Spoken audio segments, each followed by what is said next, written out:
Hello, everybody. Welcome to the Buckeye Weekly Podcast. I am Tom Orr, not Tony Gerderman, joined as always, but not as always, by Kevin Noon. Kevin? How's it going? It's going. We learned Ohio State's bowl fate. We knew they were bowl eligible. Mm-hmm. We knew they were going to be in the New Year's Six. Where, when, why, what, all of that we now know. And I think there's a lot to kind of sort out as, if you're not playing in the playoff, in the 14 playoff, what are you really playing? And I think there'll be a lot of questions and hopefully some answers that come out of it here in the next, 25 days before the Cotton Bowl? Yeah, 25 or so days. It is Saturday. No, not Saturday. It is whatever December 29th is. It is going to be a primetime game. Is it Friday? Okay, Friday, December 29th, 8 p.m., Cotton Bowl in Jerry World in Arlington, Texas. They're going to be facing the Missouri Tigers out of the SEC. Buckeyes and Tigers have not played since 1998. That was the home and home. 97 was the year of the Andy Katzenmoyer hit on Corby Jones in Columbia. And then, of course, 98, the return trip to Ohio State. Much less memorable game, the second one. But it is, this is a intriguing matchup, a top 10 opponent. Buckeyes ranked 7th in the final college football playoff rankings, Missouri 9. So this is a good opponent. This is one of these games that people are probably going to be pointing at and saying, look, this is, what a measuring stick. There's 3 games in the New Year's Six between the Big Ten and the SEC, Michigan playing Alabama, Ohio State playing Missouri, and Penn State playing Ole Miss in the Peach Bowl. So it's you have all the measuring stick stuff, but you also have the realities of college football in 2023, where the team that you saw on the field in Ann Arbor last weekend, in Columbus against Minnesota on Senior Day, is not necessarily the team you're going to see on the field in Arlington later in the month. Right. Every year, as it seems like Ohio State is right on the cusp of maybe making the playoff, maybe not. It's like, well, who's going to opt out? Well, Ohio State is not in the playoff. So who's going to opt out? I mean, obviously, we're going to see some guys enter the portal, whether or not they stick around for the game. I mean, there's some flexibility with all of that situation, but who have we seen play their last game? I mean, and we could sit there and start going through names of, does it make sense for JT Tuimoloau to play? Does it make sense for Marvin Harrison Jr. to play?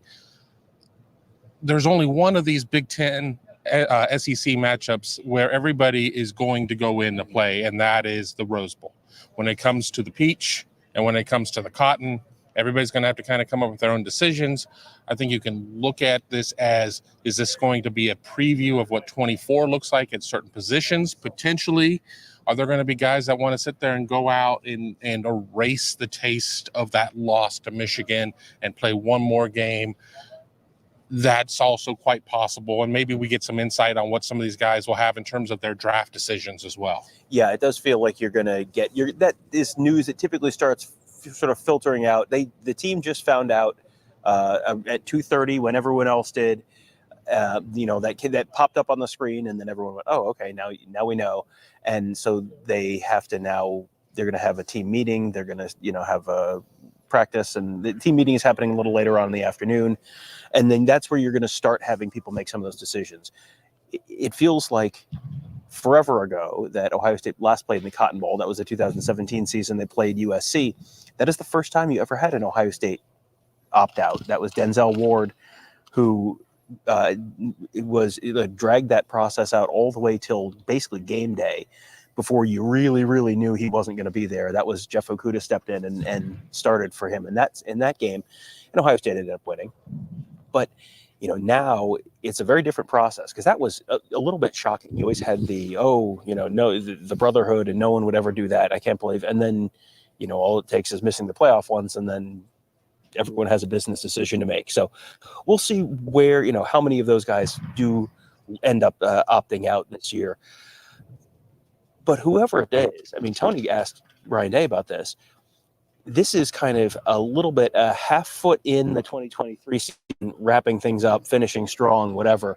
It's also kind of, you go through bowl practice, you have opportunities for all these game reps for younger guys. Marvin Harrison may opt out this year. 2 years ago, Marvin Harrison got an opportunity because Garrett Wilson and Chris Olave opted out in the Rose Bowl. Right. Chris Olave practiced with the team. Mhm. That whole drama Mhm. there. Will he? Won't he? Will he? Won't he? But Yep. does that open up an opportunity for a Brandon Ennis or Carnell Tate or somebody like that to have a big chance to make a splash on a very large stage? These New Year's Six games, I mean, really almost all bowl games are in their own window. That's why bowl season goes on for like 84 weeks. But certainly in the New Year's Six, I mean, it is the first of the New Year's Six games, December 29th on this game. There will be that opportunity, but I think a lot of the questions that we heard from Ryan Day were, what does the quarterback position look like? Because there were certainly a lot of people that had questions about that, who then went on to watch the championship week, and we saw some great quarterback performances. We saw some pretty awful ones too, if you were watching football on Saturday night as well. So a lot of stuff that I'm really curious about. I know people are saying it's a meaningless exhibition, but there's no shortage of interesting storylines that are going on, coupled with the fact that we're only a couple of weeks away from early national signing period. Yeah, and there is going to be a lot of questions. I mean, there's been a lot of heat, obviously, about the quarterback position at Ohio State and the future of the quarterback position at Ohio State. Ryan Day, I would describe his answers as aggressively disinterested in talking about the quarterback position in any sort of meaningful way.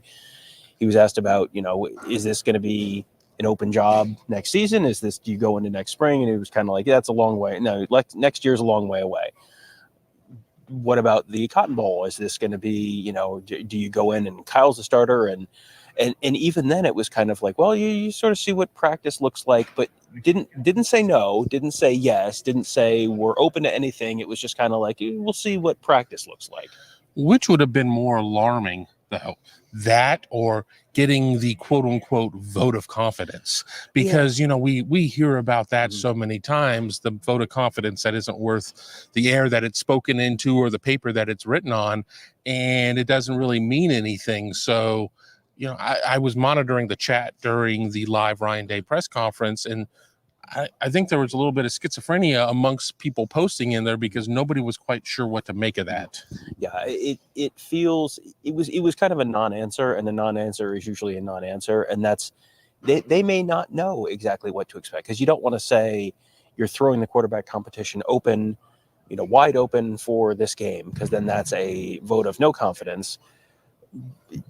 But you don't want to scare people off by saying, no, you're not going to have, no, he's going to definitely be the guy. So there's a real tightrope to walk there, because you have three quarterbacks in that room right now. I'm going to set aside Tristan Gebbia for a moment, but you've got Kyle McCord, you've got Devin Brown, you've got Lincoln Kienholz, you got Aaron Nolan coming in about a month. You want to keep all of those guys engaged. You don't want to have, you don't want to lose anyone to the portal if you can avoid it.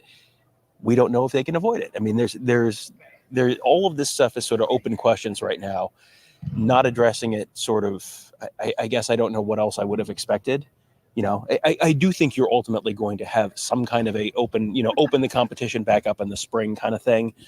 I don't know what to expect for this, because I was sort of thinking like maybe you go into this and it's, you go out and you give all three quarterbacks a little, give them all a drive or two, and let Lincoln Kienholz have a drive or two.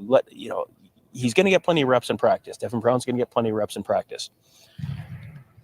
Do you do that? But the way Ryan Day answered it, it was job number one is to win the game, and you got to play the guy who gives you the best chance to win the game.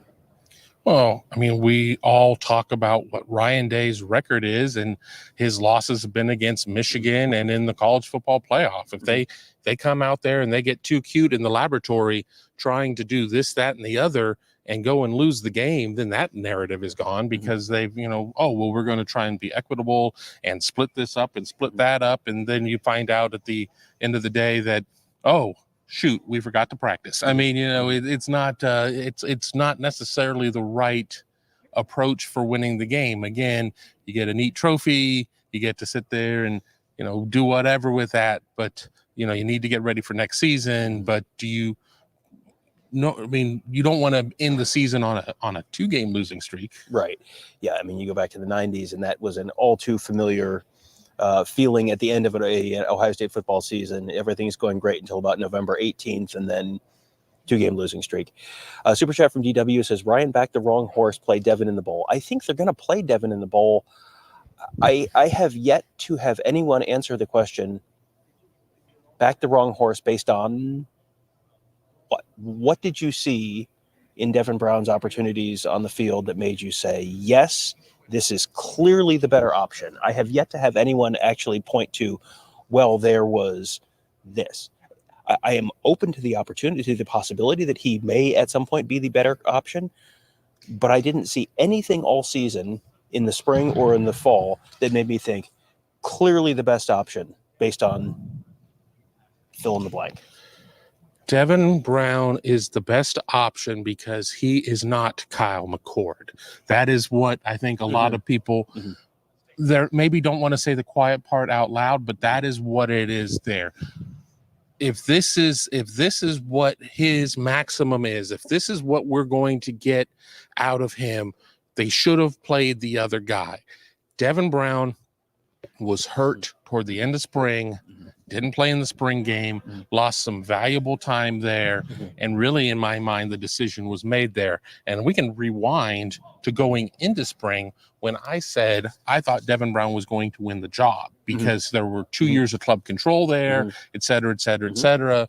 It never came to pass because the competition kind of went sideways at that point. But has anybody really seen anything out of Devin Brown to say, well, he certainly does this better, he certainly does that better? I think it's just kind of, well, I think that grass over there is greener. Well, I again am open to the fact that he could be at some point the better option. Maybe he's the better option now. I have yet to see something that's like definitively, clearly, because I posted a picture of Lincoln Kienholz at Wisconsin just during warmups. Lincoln Kienholz on the field, just like, hey, you blank stir. Here's just, I post pictures of lots of players, and when you post a picture of Lincoln Kienholz on the field, everyone's telling you that this is the guy who should be starting. It's like he was just playing small school football in South Dakota last year, was not in for the spring, did not have any of those reps, has not been repping with the ones at any point during the fall. QB1. I mean, the backup quarterback is literally always the most popular person. That's just how football fandom works. But I think there is a little bit of a grass is greener. What's the next super chat? Super chat, Mike Smith. I don't think he backed the wrong horse. I think the stables aren't as full as they may have been in the past. Well, and that's an interesting point, because I saw someone in the chat mention Quinn Ewers, and that Quinn Ewers was the right horse out of the 2021 class because he reclassified. Obviously, he was supposed to be 22, reclassified to 2021, so he came in the same year as Kyle. And he should have probably sat Stroud. Well, that's the thing. Walk me through the scenario where Quinn Ewers comes to Ohio State as an early enrollee and sits 2 years, because you're not playing him ahead of C.J. Stroud. You're seeing what C.J. Stroud is doing in the NFL right now. You see what C.J. Stroud did at Ohio State. You're not playing him ahead of C.J. Stroud. So you've got $1 million kombucha NIL dude, and he's going to come in and sit for 2 years? I don't think so. Texas was always going to be, he had been committed there at one point, home state school. Sark has plenty to offer, as you have seen. As soon as Quinn Ewers reclassified to Ohio State and was going to overlap with C.J. Stroud for 2 years, that really kind of shot big holes in the Quinn Ewers is going to be the future quarterback at Ohio State. And I will admit, I did not necessarily see it that way at the time, but I remember Tony, as soon as that happened, Tony asked me, does this make it more or less likely that he ever starts a game at Ohio State? And I kind of went, oh, no. And Tony was like very clearly like, and he was right. That was definitely the case. He's going to cut that little clip and play it over and over and over again. So don't ever say that again. DW says Devin's touchdown pass to Brandon Inniss was right on the money. That was in the fourth quarter of a game where Ohio State was up by 3 touchdowns, and they were going up against probably Purdue. Purdue's defense was not very good this year, and that was probably not Purdue's ones. I mean, Tate Martell was 10 of 10, and right. I gotta see it. Like, and I was in that game against Purdue. The goal line package, like, It was like he brought him in. I was like, okay, let's see what this looks like. He scored a touchdown at one point, and then he turned it over once, and then it didn't work, I think, the third time, and then that was kind of it. And it was just, you kind of saw it, but go back to the goal line play in that game where he threw once on the goal line in that one, and it was like he threw like 4 feet behind the receiver. And it was, again, not that he can't be the starter at Ohio State at some point, but I think there are a couple people who have really been banging the drum very loudly on this for attention purposes and have gotten people thinking lathered up, gotten people real lathered up. And there was someone who tried to tell you 18 months ago they've already made the decision. It's going to be Devin Brown. Very clearly that wasn't true. But then people are committed to the bit. So therefore, you kind of keep getting, it's all because it's a big conspiracy. I promise they're going to play the person they think is going to give them the best opportunity to win. That is how this works. You know what Kyle hasn't done? Injured himself warming up. Well, and I would, it's really too bad that he got re-aggravated that injury because he didn't have an opportunity to play again in, what was that, the Michigan State game, I think. Great. I would have loved to see more. Like, let's have more data on this. Right. But right now there's no significant data available that suggests like this is clearly the best decision, not even a question. And I think Kyle is also taking a little bit of unfair heat because you look at the last interception he committed against Michigan, he's throwing it to the right spot. The left tackle steps on the left guard's foot, which gets the left guard pushed back into him, so he gets hit as he throws, and that impacts the throw. Like that's not on Kyle McCord. That's not even necessarily on the left guard. That's sometimes a guy steps on your foot and then bad things happen. So I don't think Kyle McCord is CJ Stroud. I don't think anyone would argue that, right? But I certainly think he's, I certainly don't expect him to transfer out and go to a MAC school at the end of the season because he's just not good enough. That's not really part of the conversation either. Obviously, you have not been reading Twitter because Twitter has said otherwise. Yes. And, I think that one thing I will say as we're doing this show live was this morning was the most unified I have seen hashtag Buckeyes Twitter in months. And it was all coming down to Michigan drawing Alabama instead of Florida State. It was coming down to all of these things.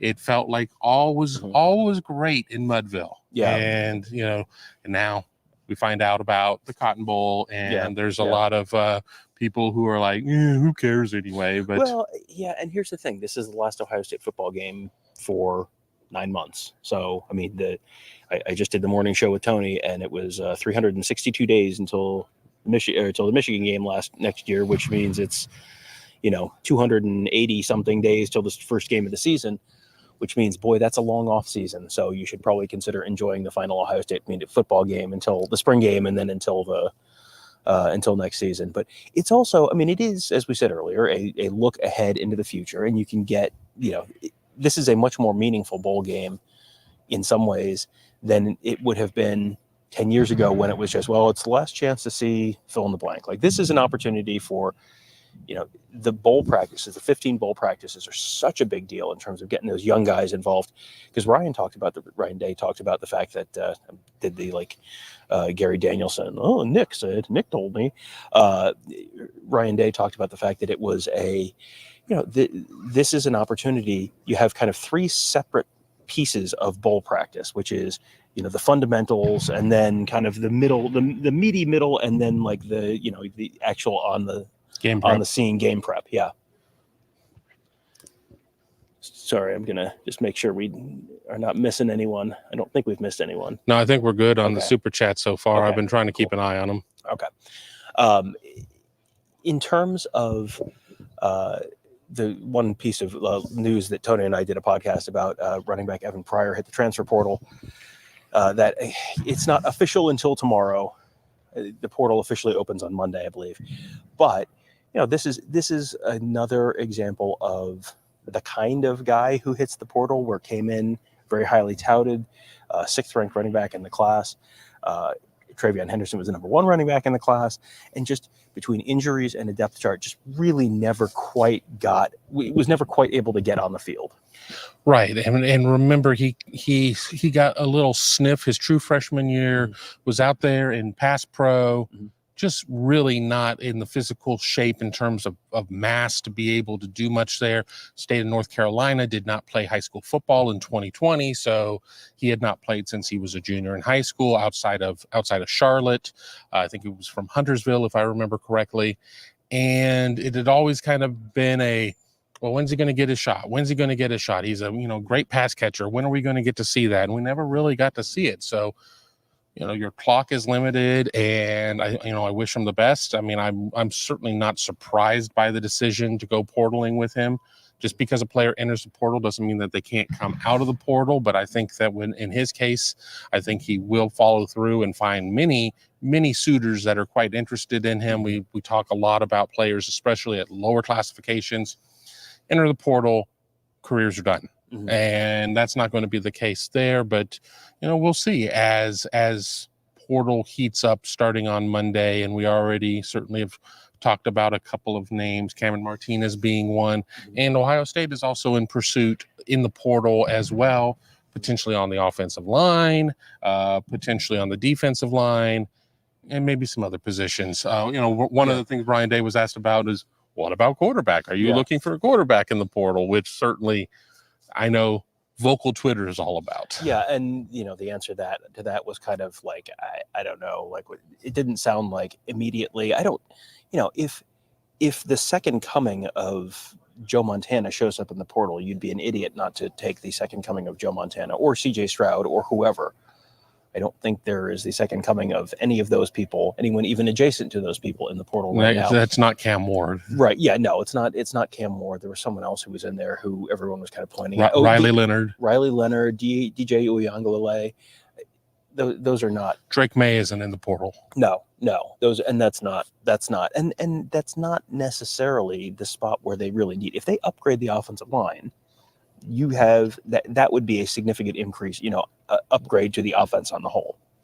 Absolutely. Because of just what Tom mentioned 5 minutes ago, the play where your tackle steps on your guard and everything else. I mean, the thought would be if you can make some improvements out there, get guys in their right positions and everything else, that's going to help everything. It's just like once Ohio State's secondary was able to get through some of its issues, the defense suddenly was significantly better. So, I'm expecting to see a very active portal season, both outgoing and incoming, but we'll get asked about every name that enters. I have been on text message whenever a quarterback goes in there, and I'm like, nope, still not looking.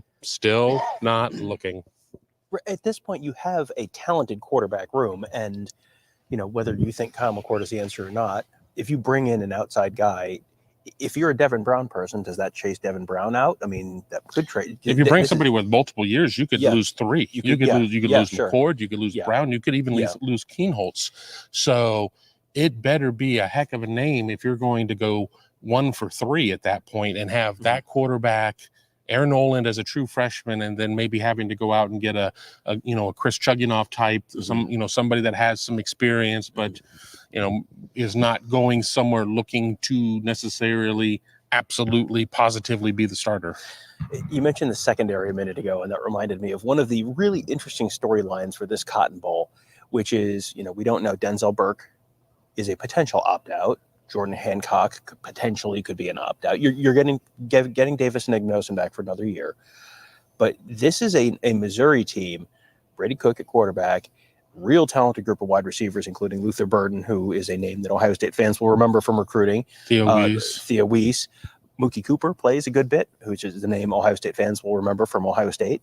Former Missouri native, Ohio State slot receiver in the 2021 class. He came in with Marvin Harrison and Jaden Ballard. It sounds right, but it all runs together. But this is a really talented, Josh Proctor, a 6th-year guy. He could potentially miss the bowl game, and we'll find out who's going to skip and who's not. But this is going to be a really interesting test for some of the younger Ohio State defensive backs. If you do have some of those guys opt out, you got Igbinosun on one side, do you have Jordan Hancock? Do you have, you've got J.R. Brown, you got Jermaine Matthews probably getting an extended run. Who do you have playing at the safety spots? I mean, this is a, do you get Lathan Ransom back for the bowl game? That's another question. Maybe not for Missouri. I mean, at that point, I mean, if they were playing, they're playing Washington or something in the Rose Bowl, then I mean, I think that there's a more concerted effort to try and get back at that point. But you got to wonder what the situation will be with that. And then, oh, by the way, you also have to be able to play run defense against Missouri. We're way ahead of ourselves, but I believe, if I remember right, they have like the leading rusher in the SEC as well. So, and it'll be interesting to see if a player that's kind of on the fence or whatever is like, well, maybe one more game, one more tape out there could sit there and really be the difference if I do this or not. But we'll see, as we're probably going to get kicked out of here shortly. Yeah, we are probably right on the verge of getting booted out of here. So we will wrap it up right now. We'll have plenty more time to talk about the Cotton Bowl game against Missouri. Whatever news transpires in the transfer portal, both incoming and outgoing. Also, the early signing day coming up on December 20th. We're just over 2 weeks away from that. It is going to be quite a busy month for Ohio State football coaches as they travel all over the world, while also trying to figure out the bowl prep for Missouri, but also at BuckeyeHuddle.com, where we'll be talking about the game, talking about the recruiting, talking about the X's and O's, talking about the transfer portal, all of that stuff. We'll have, I'm sure, quite a good number of shows for you this month as well. Buckeye Weekly, Buckeyes Tomorrow Morning, Big Me Kickoff, the Skull Session podcast that Mark and Kevin will do on recruiting should be, and generally have a good bit of content around early signing day as well. Let's get to let you get to know some of the newest Buckeyes on the day that they are signing with Ohio State and making things official. So that will do it for now. Thank you guys all for joining us, and we will talk to you next time.